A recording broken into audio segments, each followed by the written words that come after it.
Okay, guys, this is the first for me in this series, in the Belt Chronicles series. First of all, welcome back to episode 9. Um, so, usually when I do one of these videos, I have an example in front of you, right? A red logo Intercontinental, Dome Globe, Winged Eagle, Big Eagle, NWA TV, that sort of thing.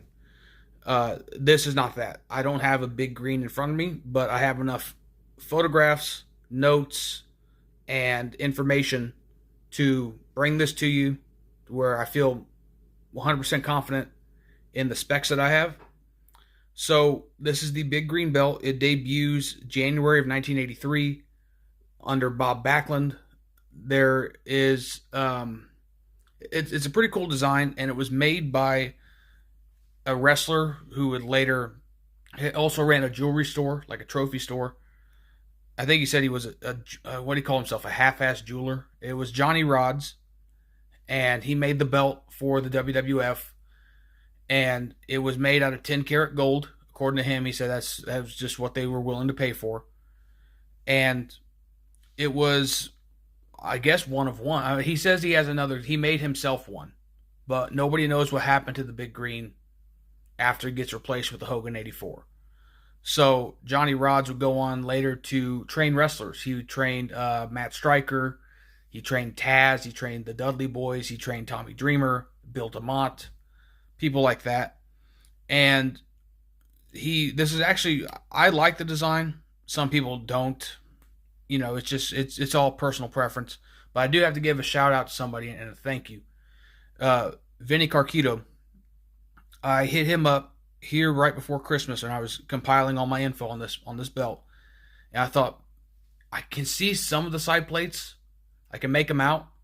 You could look at you, even if you can not make out the letters, you know how many letters are in the name San Martino, and you can make out Bruno's name, or you could see like 3 letters like that. Okay, who would have 3 letters in it? Well, Nature Boy, BOY, boy, and then underneath Buddy Rogers, that sort of thing. And I'm put the photo up. I sent Vinny a sketch, and I sent him a message. I said, "Hey man, I said I'm doing my Big Green episode.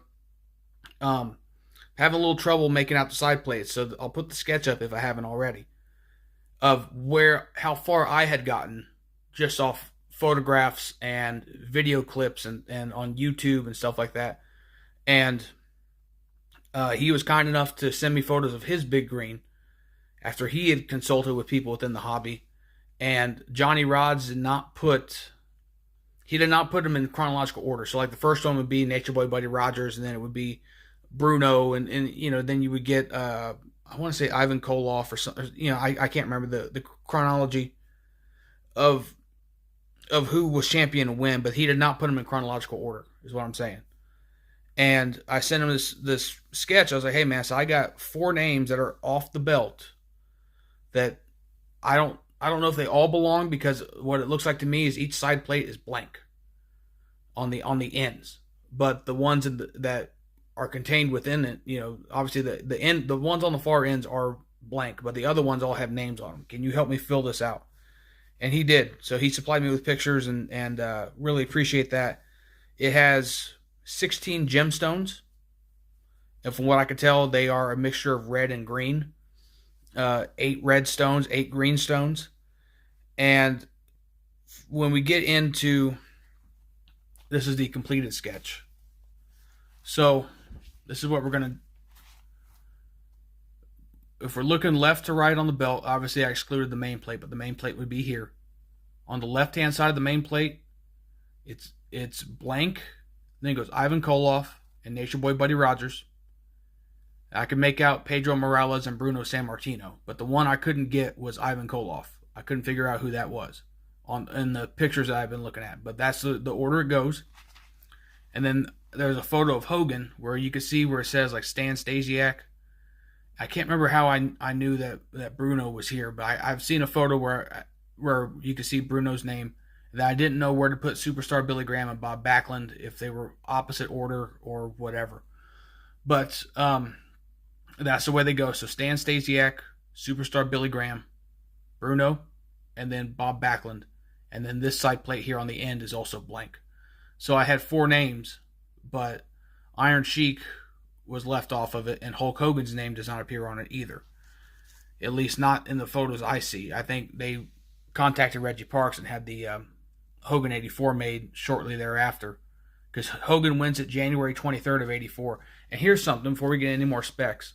So they recently, the day after Christmas, uploaded Sheik beating Bob Backlund for the big green for the WWF Championship. They also, within that same clip, it's like a 26, 27-minute clip, show Hogan having the match with Sheik in the Garden and beating Sheik.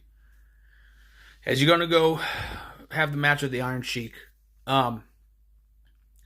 you can see him, they famously walking through the hallway of Madison Square Garden and going out through the tunnel. But there's something I posted on my Instagram about it. I could swear that the guy that Hogan walks past on Hogan's right, the gray-haired guy in the suit, is actually Vince's dad, Vince McMahon Sr. He's not, they don't have the same name. It's Vincent J. McMahon, Vincent K. McMahon, but everybody calls him Vince Sr. It looks like Vince's dad that Hogan walks past. And Vince Sr. was, this is January of 84. Vince Sr. would pass in May of 84 due to cancer. I want to say it was pancreatic cancer. But I thought it was just a cool thing. I've seen that clip probably a dozen times. Never noticed that he walked past. That's who was standing by the curtain as Hogan went out. So, the other specs that I have on this. So, the strap has rounded corners instead of square corners. You can see when Sheik's holding it up, Iron Sheik is holding it up, that they're not 90 degrees. They are somewhat rounded. The backing, you would think be black backing, but no, Johnny Rodz did green backing on this. And you could tell that he did that. It's not just like one piece of leather. He just bolted because it has backing. Like the bolts, the screws are covered up, so it is a separate piece. I don't know if he did it crumb rind style, where it's like two pieces of veg tan leather, or if it's just a thin layer of backing. But it is green. The female snaps are 2x9, which is a little bit unusual. But that's just how Johnny made the belt. And then the male snaps are 2x8. Here's a thing for your maker's artwork.